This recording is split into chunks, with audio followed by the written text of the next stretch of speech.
Hello everyone, welcome back to the Aspirant Invincible YouTube channel. और today we are going to talk about the UPSC EPFO examination. And before I start the lecture video, I requested you to subscribe and like and press the notification button to get the all updated notifications timely. And please join the Telegram channel the aspirant invincible. और यहाँ से आपको material भी मिल जाएगा, जितना भी हो सकेगा मैं आपको प्रोवाइड कराने की कोशिश करूँगा PDF से। स्टार्ट करते हैं without any further delay. So EPFO examination is a good plan B for the UPSC aspirants. So EPFO का फॉर्म फिल आपने कर दिया होगा, और अब हमें एग्ज़ाम किस तरीके से प्रिपरेशन करना चाहिए और क्या क्या सब्जेक्ट हमारे हैं, किस तरीके से उसका टारगेट होना चाहिए और प्रायोरिटी सब्जेक्ट हमारा कौन सा है, हम इसके बारे में डिस्कस करेंगे। तो सबसे पहले हम समझते हैं हमारा ओवरऑल टारगेट क्या होना चाहिए। अगर आपने UPSC एग्जामिनेशन का EPFO का फॉर्म फिल कर दिया है और स्टार्ट भी कर दिया होगा अपने प्रिपरेशन, बट थोड़ा सा अगर आप कंफ्यूज हैं किस तरीके से आपको एक गाइडेंस चाहिए, सही तरीके से आपको मटेरियल मिले, या फिर एक step by step process systematic तरीके से आपको स्ट्रेटजी अगर मिल जाए तो आसान होगा। सो सबसे पहले हमें किसी भी एग्ज़ाम को समझना चाहिए, जिस एग्ज़ाम को देना है उसको क्रैक करना है, क्लियर करना है, तो सबसे पहले उसके बारे में समझना पड़ेगा कि what it is all about, to understand the examination pattern. Then we should have a study plan कि हमें इस टाइम इंटरवल में ये वाला सिलेबस कंप्लीट करना है, इस टाइम से प्रैक्टिस करना है, इस तरीके से हम पढ़ाई करेंगे। Then select the study resources. अब हमें पढ़ाई कहाँ से करना है, पढ़ाई हमें कैसे करना, हमने प्लान बना लिया, एग्ज़ाम पैटर्न समझा, देन हमने प्लान बनाया। प्लान के बाद में हमें मटेरियल रिसोर्सेज पे जाना पड़ता है। तो रेफरेंस मटेरियल रहेगा, टेक्स्ट बुक है, ऑनलाइन कोर्सेज रहेंगे। फिर उसके बाद में रेगुलर प्रैक्टिस की ज़रूरत होती है ताकि हम एग्ज़ाम लाइक सिचुएशन में प्रैक्टिस कर सकें, ड्रिल कर सकें और एग्ज़ाम में अच्छा परफॉर्मेंस दे पाएँ। Next comes your notes and revision and maintain healthy life style which is all about you and your personality. आप डेली एक कंसिस्टेंसी मेंटेन करना है। नेक्स्ट 3 मंथ हमें पढ़ाई करनी है अच्छे तरीके से, तो वो तभी पॉसिबल हो जाएगा, आसान हो जाएगा, जब हमारी हेल्थ और हमारा माइंडसेट क्लियर रहे, अच्छा रहे। सो स्टार्ट करेंगे। EPFO एग्जामिनेशन की बात करें तो देर आर 2 पोस्ट। एक फर्स्ट एग्जामिनेशन है जो AO/EO के लिए होता है, अकाउंट ऑफिसर और एनफोर्समेंट ऑफिसर के लिए। एंड जो सेकंड यहाँ पर पोस्ट है वो APFC की है, असिस्टेंट प्रोविडेंट फंड कमिश्नर की। दोनों ही पोस्ट बहुत अच्छी हैं, शानदार हैं। और इससे पहले 2025 जो इस साल एग्ज़ाम होने वाला है, इससे पहले जो भी एग्ज़ाम हुए हैं वो सेपरेट एग्ज़ाम हुए हैं, AO/EO के अलग एंड APFC का there is a separate examination. But now UPSC announced there will be only single examination paper for both the post, AO/EO as well as your APFC post. Now the pattern of the examination क्या रहने वाला है, 2 hours timing आपको मिलेगा। यहाँ पर 120 questions MCQ based question है और यही फाइनल पेपर है। इसके बाद में आपको 100 मार्क्स का इंटरव्यू स्टेज होता है, सेकंड स्टेज, और फिर फाइनल लिस्ट आपको यहाँ पे मिलेगी। माइनस मार्किंग होती है 1/3, 75% वेटेज आपके सिलेक्शन का रिक्रूटमेंट टेस्ट का है, मीनिंग जो MCQ बेस्ड एग्जामिनेशन होने वाला है उसका, और 25% वेट आपका इंटरव्यू का रहेगा। अगर एज की बात करें तो ये 30 ईयर्स का एज है AO और EO के लिए, और APFC के लिए आपका 35 एज है। सेम रहने वाला है दोनों कंडीशंस रिक्रूटमेंट प्रोसेस का, बस कहाँ चेंज आएगा, 35 एज हो जाएगा आपका APFC में। अब सैलरी की बात करें तो ग्रॉस पेमेंट आपको अराउंड 95,000 के आसपास मिलेगा AO/EO के लिए। सिलेबस की बात करें तो एक जनरल पर्सपेक्टिव और जनरल टॉपिक जो हैं, आपको यहाँ पे इंग्लिश पढ़ना पड़ेगा, Indian freedom struggle means modern history, current event and developmental issues, तो करंट अफेयर आपको पढ़ना पड़ेगा, पॉलिटी और economy, general accounting principle, industrial relation, labour laws, general science, computer application, quant, mental ability, तो रीजनिंग और math दोनों यहाँ पर है, और सोशल सिक्योरिटी। तो AO और EO में थोड़ा सा सिलेबस जो है स्पेसिफिक है, और लोअर है थोड़ा सा मतलब कम प्रायोरिटी वाले टॉपिक और little bit easier moderate tilt यहाँ पे एग्जामिनेशन में रहता है। बट अगर APFC की बात करें तो सिलेबस लगभग सेम है, थोड़ा सा पॉइंट में चेंज आएगा, लेकिन इस बार तो सिलेबस भी सेम ही हो गया क्योंकि एग्ज़ाम सिंगल एग्ज़ाम होने वाला है। तो जैसा हमने पहले देखा, इसमें भी टाइम आपको 2 आवर्स मिलने वाला है और 120 MCQ आपको मिलेंगे सॉल्व करने के लिए। माइनस मार्किंग 1/3 रहेगी, 75% वेटेज आपका रिक्रूटमेंट टेस्ट, 25% वेटेज इंटरव्यू का रहेगा जो 100 मार्क्स का होगा सेकेंड स्टेज में, और एज लिमिट APFC में 35 ईयर्स है। अब ग्रॉस सेटलमेंट की बात करें तो अप्रॉक्स 1,22,000 के आसपास आपको इसमें सैलरी मिलेगी।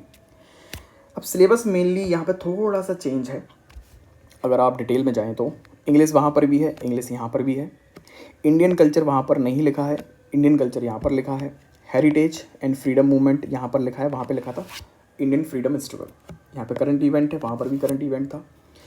डेवलपमेंट, पॉपुलेशन, ग्लोबलाइजेशन वहाँ पर नहीं था, यहाँ पर है।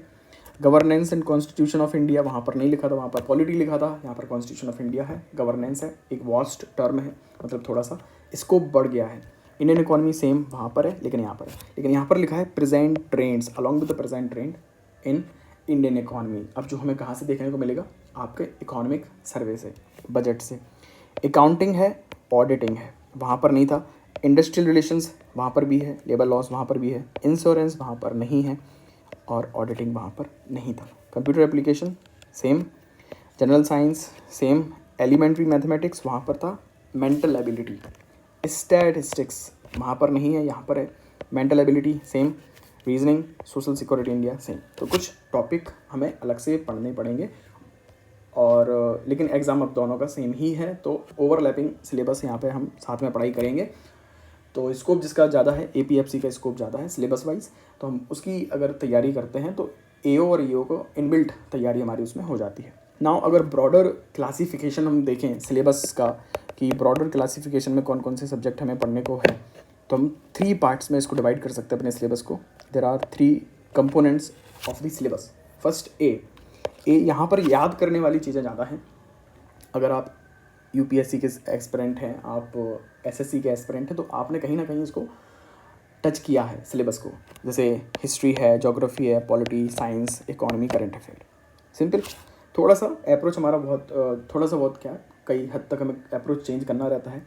EPFO में एग्जामिनेशन में जो क्वेश्चंस आएंगे उसका लेवल अलग रहेगा, पैटर्न अलग रहेगा।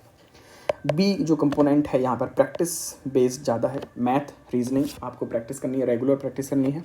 इंग्लिश आप SSC में भी पढ़ते हो, कॉम्प्रहेंशन यहाँ पर आएगा, लेकिन UPSC में आप कॉम्प्रहेंशन जरूर पढ़ते हो। एंटोनिम्स, सिनोनिम्स, इडियोम्स, फ्रेजेस वहाँ पर नहीं पढ़ते हो, यहाँ पर पढ़ना पड़ेगा। कंप्यूटर आप नहीं पढ़ेंगे तो यहाँ पर आपको पढ़ना पड़ेगा, एक अलग से एक टॉपिक है कंप्यूटर स्पेशल, तो ये याद रखिए। और जो C कंपोनेंट है, जो मेजर सब्जेक्ट है, जो न्यू सब्जेक्ट है, यूनिक स्पेशलिटी है EPFO का, वहाँ पर आपको फोकस करना पड़ेगा, जो है अकाउंट और लेबर लॉस का। दोनों मिला के अप्रॉक्स 30 क्वेश्चन यहाँ पे आते हैं और 40 क्वेश्चन यहाँ पे लिखा हुआ है, तो आपका टारगेट होता है 30-35 क्वेश्चन आप यहाँ पे करें। ओवरऑल एग्जामिनेशन हॉल में 120 मार्क्स 120 क्वेश्चन में से हमारा टारगेट रहेगा हम 100+ क्वेश्चन करके आएँ और विथ अराउंड 75% एक्यूरेसी के साथ में, तब जाके हमारा सिलेक्शन का कोई चांस बनेगा। अब बात करें टाइम पीरियड की, हमारे पास में कितना टाइम है और कब एग्जामिनेशन होने वाला है, तो अप्रॉक्स 30 नवंबर माना जा रहा है कि एग्जामिनेशन डेट रहेगा। तो we have around 90 days for the preparation. Again कुछ सब्जेक्ट को हम अलग अलग डिवाइड करेंगे, जैसे मैथ और रीजनिंग है तो यहाँ पे टाइम टेकिंग ज़्यादा है क्योंकि हमें यहाँ पर प्रैक्टिस पर फोकस करने की ज़रूरत पड़ेगी। कुछ सब्जेक्ट ऐसे हैं जिनके नोट्स और रीडिंग में ज़रूरत है और फिर उसके बाद में उसका रट्टा मारना पड़ेगा और प्रैक्टिस करनी है सिंपल। तो मैथ और रीजनिंग हम डेली पढ़ेंगे, रेगुलर टॉपिक पढ़ते रहेंगे। मैथ और रीजनिंग टाइम कंज्यूमिंग रहेगा क्योंकि आपके पास में 120 मिनट्स हैं ओनली एंड 120 क्वेश्चन हैं, जिसमें से 30 और 40 क्वेश्चन अगर मैथ और रीजनिंग के आते हैं, 30 क्वेश्चन भी आते हैं, तो यहाँ पे एटलीस्ट आपको 30 मिनट्स चले जाएंगे और ज़्यादा जा सकता है अगर आपकी मैथ और रीजनिंग आपका बैकग्राउंड नहीं रहा। इसलिए हम प्रैक्टिस ज़्यादा करेंगे मैथ और रीजनिंग का। नाउ अब क्वेश्चन वाइज देखें, कितने कहाँ से किस टॉपिक से क्वेश्चंस आए हैं, तो आसानी से आपको ये PDF टेलीग्राम चैनल से मिल जाएगा। Please like share and subscribe ज़रूर करें और टेलीग्राम चैनल को ज्वाइन कर लें, तो आप ताकि अच्छे से PDF को डाउनलोड करके अपने पास रख सकें। अकाउंट जो है यहाँ से 15 क्वेश्चंस अप्रॉक्स 13, 10, 15 क्वेश्चंस अराउंड आप एक्सपेक्ट करते हो। लेबर लॉ से सेम 19, 10, 21, 17 हायर वेटेज है लेबर लॉस का। मैथ रीजनिंग से 15, 14, 15, 15, 15 क्वेश्चंस यहाँ पे आए हैं लास्ट जो एग्ज़ाम हुए हैं। और इंग्लिश से अप्रॉक्स रेगुलरली 20 क्वेश्चंस पूछे जा रहे हैं। तो वेरी वेरी इंपॉर्टेंट टॉपिक है हमारा, इंग्लिश सब्जेक्ट है। कंप्यूटर में 5 to 9 और 10 जो यूनिक है। Polity, economy, history, geography map, current affair, environment, miscellaneous, ये ऐसे सब्जेक्ट हैं जो आपने ओवरलैपिंग में स्टडी करा है, पहले से नोट्स बनाए हैं, पढ़ाई भी की है। अगर आप SSC में पढ़ोगे, UPSC वाले तो पढ़ते ही पढ़ते हैं, तो यहाँ पे आप पढ़ चुके हो। बट जो फोकस करने वाले टॉपिक हैं हमारे वो हैं अकाउंट का, लेबर लॉस का, मैथ, रीजनिंग, इंग्लिश और कंप्यूटर। और कुछ क्वेश्चंस अराउंड 10 क्वेश्चंस आते हैं साइंस से जो हम फोकस नहीं करते हैं, तो साइंस पे भी फोकस हमारा करना ज़रूरी है। तो हम देखते हैं यहाँ से 80 क्वेश्चंस के अराउंड ये जो टॉपिक हैं 1, 2, 3, 4, 5 एंड 6 टॉपिक से अराउंड आपके 80 क्वेश्चंस कवर हैं।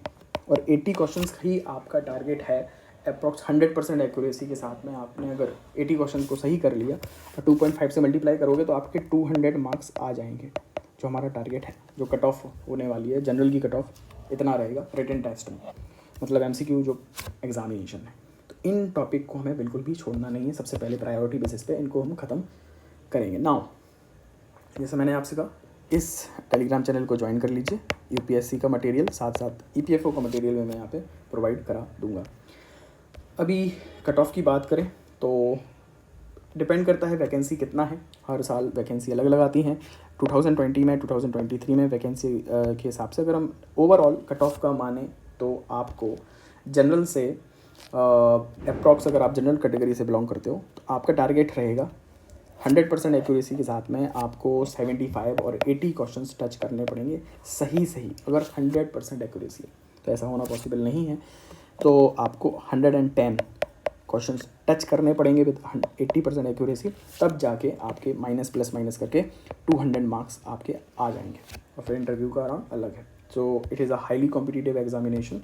जैसा आप देख पा रहे हैं 120 क्वेश्चंस में से आपको अप्रॉक्स वही 110 क्वेश्चंस करके आने हैं। 80-85 क्वेश्चंस आपको सही होने चाहिए, तो अच्छा खासा एक्यूरेसी रेट यहाँ पर चाहिए है। और वैकेंसी बहुत कम होती हैं, ज़्यादा वैकेंसी नहीं है, 250 के अराउंड वैकेंसी इस साल भी हैं।